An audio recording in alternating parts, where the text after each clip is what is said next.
Bonjour tout le monde. Je suis très heureux de me joindre à vous à partir du Canada. I wish that we could be there in Zagreb, but there we are joining you from afar. So I'll dive right into the presentation because I'm actually on a tight schedule. I've got something else happening right after this panel, so I need to move on fairly quickly.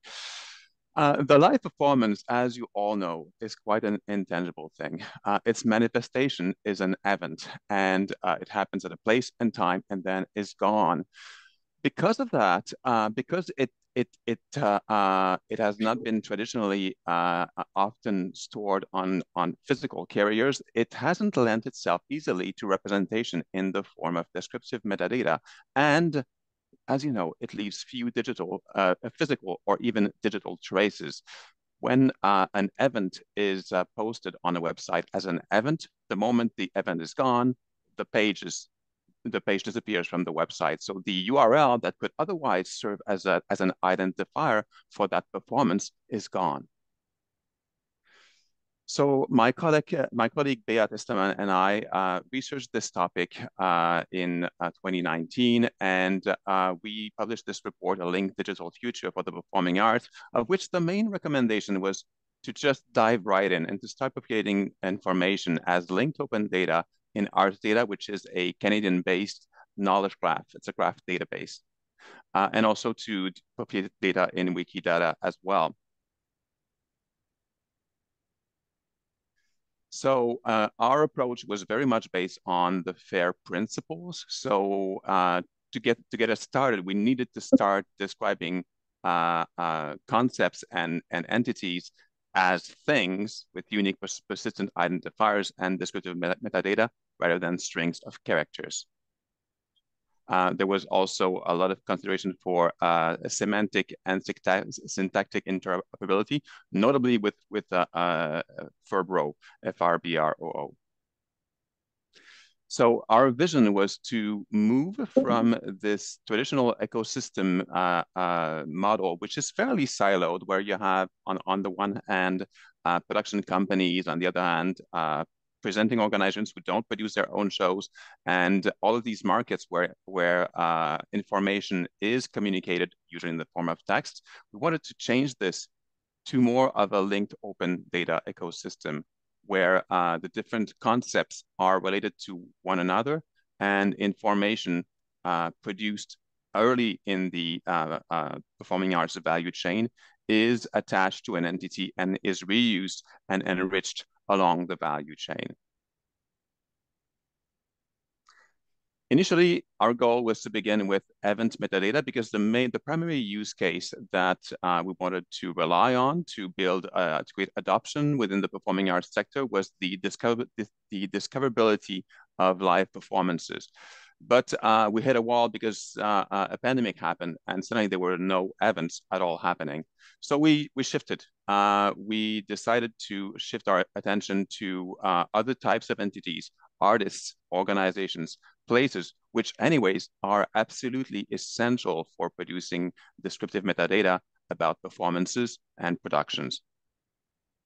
So in terms of our data sources, we turn to performing arts associations and unions because all of them were sitting on a lot of data, most of it being in their member directories. There were also a few performing arts information systems / web portals that held a fair amount of data. So Bridget will be telling you more about the human side of it, but technically what we aimed to do was to extract, to transform, and to load this information into the Arts Data knowledge graph, and then upload it to Wikidata. Perfect. Thanks, Frédéric. And I see that there's a note, something about scrolling your screen up because you are getting that gray bar across the presentation. No worries. You've been going through it. Hello, everybody. Yes. So as Frédéric mentioned, we had quite an extensive outreach process that I have here in 4 groups. First, we attended several industry-related conferences to talk about the Linked Digital Future work and to start to establish relationships with various unions, art service organizations.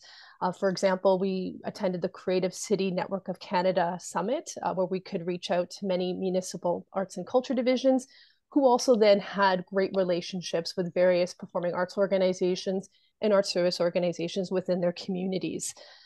The second point there, one-on-one meetings and guidance with associations and unions.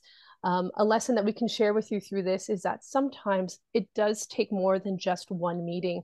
It's great to make those connections, to talk a bit about the initiative, but usually there are many conversations that need to happen, not just with the initial staff that you connect with, but with members from their board of directors and other staff, because in many cases, linked open data is a very new concept for many performing arts organizations. So definitely if you embark on this type of work, keep in mind that it will be not just one, but many subsequent meetings with different associations. The third point here is the creation of tools and resources. I'm sure as many people can appreciate, many of the performing arts organizations that we were meeting with are under-resourced, many other pressing deadlines.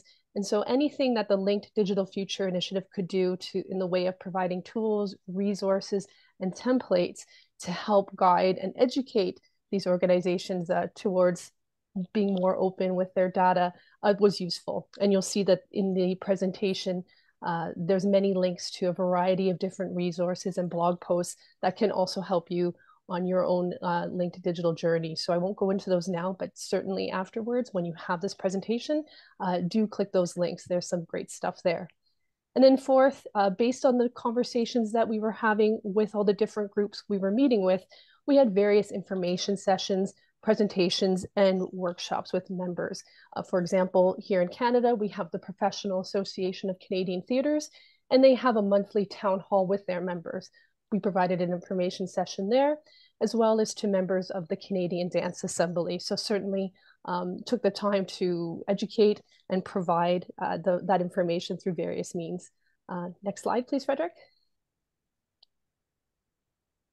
That will go through. And this is just a summary of our data partners to date. So through our outreach, we have 10 contributing associations with more than 7,600 entries created and edited. And you can see the full list through the link there. So it's fantastic work and very happy to keep spreading the word. One of the initiatives that we did was a cultural venues datathon. And I should point out that this datathon was a solution to a very noticeable data gap that we found in the Canadian performing arts ecosystem. There was no reliable or consistent, or comprehensive rather, source of cultural venue data information. So we wanted to be able to have this datathon and invite several partners so that we could start to enter in information about Canadian venues into Wikidata. So I think on the next slide, we have a little video just to show you a recap of what we achieved through that. Thanks, Frédéric.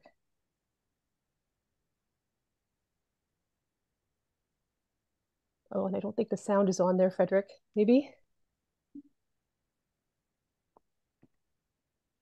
But hey, everyone had a sound. No worries. There we are. Go ahead.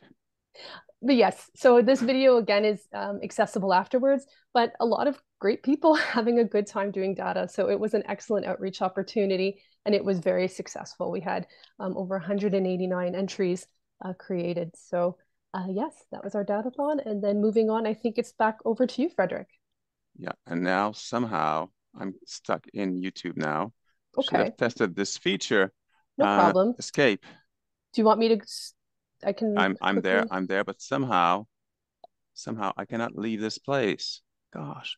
That's okay. No worries. I'm just gonna refresh my browser. Give me 2 seconds. I don't have the luxury of time today. This is annoying. Okay, there we are. Are you good? Excellent. Over to you, Frédéric. Okay. So this venue data, we are already consuming it. Kippakoa designed, along with Culture Creates and developer Ryan Hutchinson, a member directory which is entirely populated with open data and free use images. And so for the venues in particular, we decided that we would rely exclusively on information in Wikidata. So we actually had to, even after the datathon, keep populating that information so that we'd have a complete database. As you can see from this slide, The venue categories that you see above the name of each venues, they are pulled directly from Wikidata labels. The halls and rooms that are within buildings are displayed as nested under the main building. We are pulling the maps from OpenStreetMaps and the photos from Wikimedia Commons. Very quickly, this live directory works hand in hand also with Ars data. So we collect some identifying and descriptive information about our members, which is loaded to Ars data, and then exchanged with Wikidata.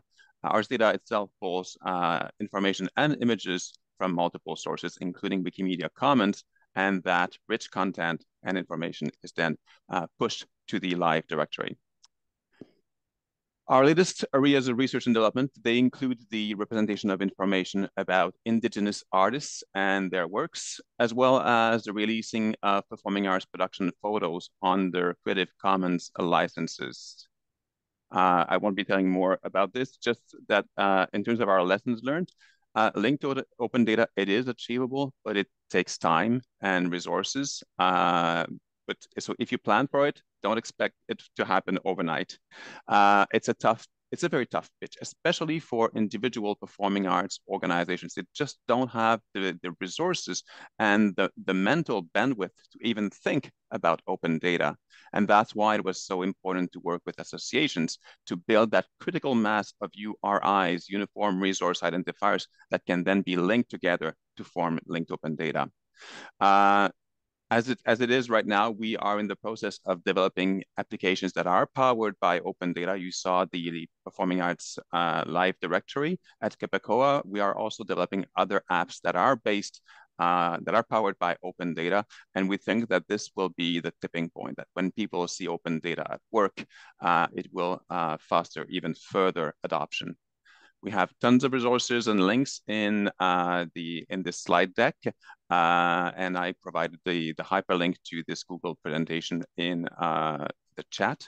And finally, I want to give big kudos and thanks to our funders, because none of this work would be possible without the generous support of the Government of Canada, the Canada Council for the Arts, and the Wikimedia Foundation.